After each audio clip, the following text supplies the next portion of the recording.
Yun, nandito tayo ulit sa LBC, no? At andito yung ating mga pandagdag na stocks, no? Alright.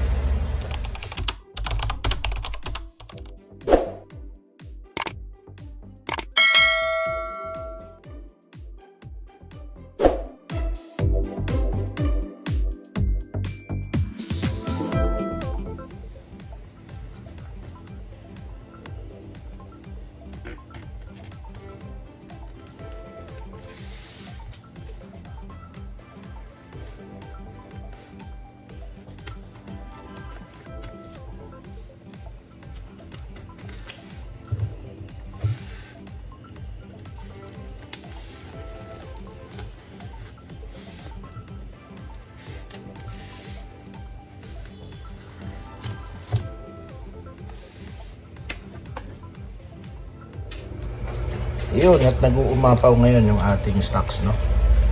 So check muna natin kung buhay lahat to, no? So yung nasa ibabaw naman ay mukhang ayos naman. Alright. Yun mga kaingi, andito na tayo sa bahay, no? Ayan, no? Ayan yung gilid ng bahay natin. Andyan yung mga isda. At ito ang ating pa-birthday gift. Alright. So tayin natin to. At ayun, may tagas na naman yung ating ginawa nung Maynilad nung nakaraan, no? Sira na naman. Yun, no? So eto na yun, no? Hanapan na lang natin. Pagtabi-tabihin na lang natin yung mga numero, no? So dalawang klaseng strain lang to unless mayroon pa surprise. Yan. Ayun mga kainggi, no? Salamat buddy. Ang dami mong pa-freebie. Alright. Thank you, thank you. Yun, activate muna natin dito yung ating mga endlers, no? Yan, no? Dapat yung isa dito ko ilalagay. Sasama ko dito kasi pareho yan eh. Kaso lang, pagtingin ko, boom! Ayun. Daming try. Hanapan natin ang lalagyan to ngayon, no? Thank you Lord sa pa-birthday.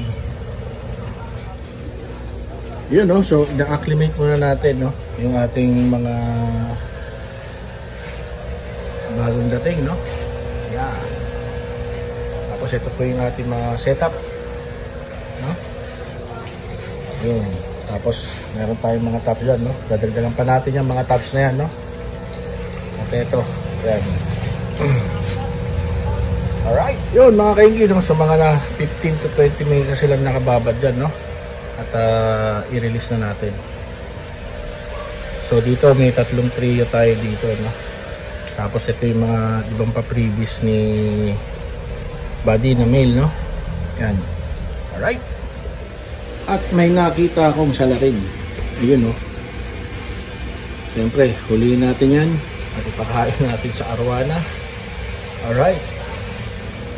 Yun mga kainggi, na-release na rin natin, no? So yan, no? Yun sila. Tapos eto. Yan, no? Tsaka eto.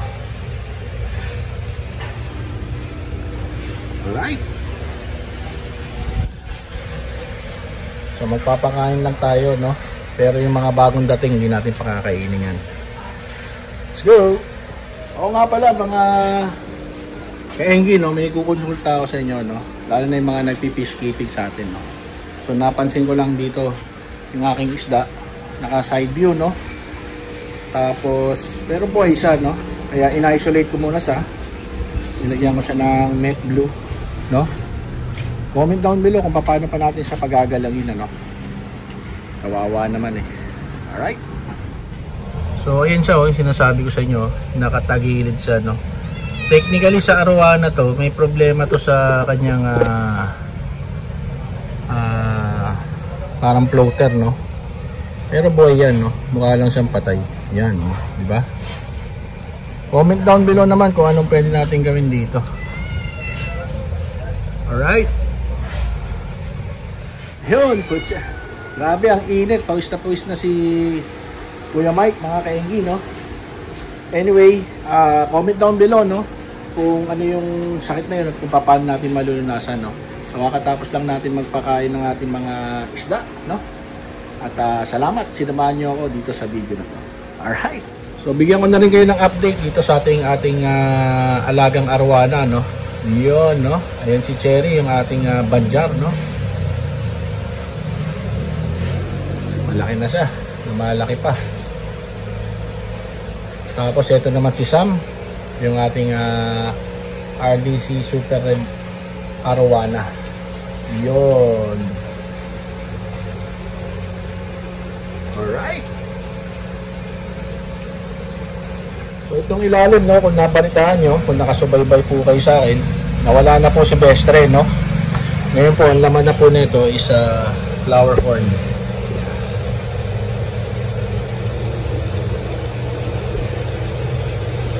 Ayan yung ating flower horn. Yun, no? So ginugroom namin yan. Siguro may 3 weeks na sa akin to, no? Yeah. Yun, no? So salamat mga kaenggi, no? At kung hindi nyo pa napapanood, no, yung ating 44th National Assembly, paki-suportahan na po, no? Si Kuya Mike ay member po ng Fraternal Order of Eagles, Philippine Eagles Incorporated, no? Alright. So mga kaenggi, alam na this. Bye-bye. Alright.